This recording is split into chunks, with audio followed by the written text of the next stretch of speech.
Hello everyone, welcome back to our channel orthodontic course.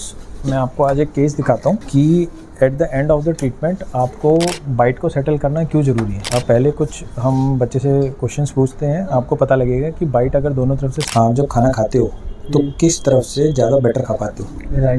Right side से। Right side से खाते हो तो आपको लगता है कि रोटी पिस जाती है। जब आप लेफ्ट साइड से खाते हो तो क्या आपको ऐसा महसूस होता है रोटी पिस रही है? एफिशिएंसी कम लगती है। देखो, पेशेंट ने कहा कि राइट साइड से उसको बाइट की एफिशिएंसी ज़्यादा है और लेफ्ट साइड से कम है। क्यों है, मैं आपको दिखाता हूँ। ये राइट साइड है हमारा, बंद करना।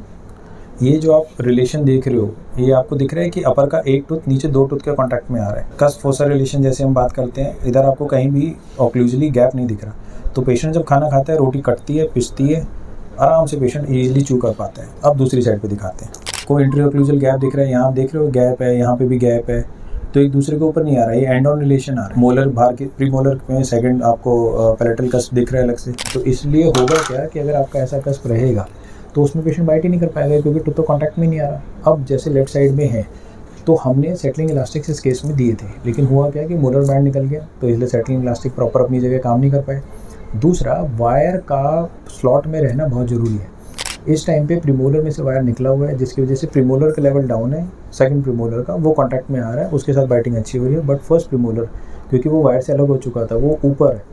तो जब तक वो सारे एक लेवल में नहीं आएंगे, वो एमबीटी सेज इज कि अगर आपने ब्रैकेट की पोजीशनिंग सही की है तो आपके सारे के सारे टूथ एक स्ट्रेट लाइन में आपको दिखेंगे। लोअर में भी अगर आपने सेम फॉलो किया है तो आपको ऑक्लूजन अच्छा मिलेगा। अब इस केस में ऑक्लूजन ना फॉलो होने के पीछे रीज़न है वायर निकला हुआ, बैंड लूज है, ये सारी चीज़ें। अब नेक्स्ट चीज़ ये है कि बच्चे ने में कहा तो लेफ्ट साइड का आप करना क्या है। कुछ चीज़ें ऑक्लूजन अपने आप से भी सेटल होती है।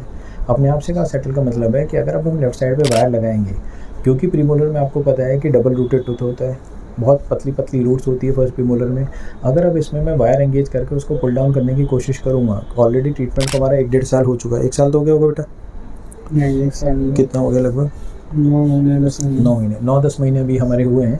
तो अगर प्रीमोलर के ऊपर मैं फोर्स लगाऊंगा उसको ऊपर जाने के लिए, तो इतना प्रेशर जनरेट हो जाएगा कि उसकी रूट रिजॉर्प्शन के चांस ज़्यादा है। अब नेचुरल ऑक्लूजन जो होता है, हम सबको पता है कि नेचुरल टेंडेंसी मीजल माइग्रेशन और ऑक्लूजल मूवमेंट की होती है।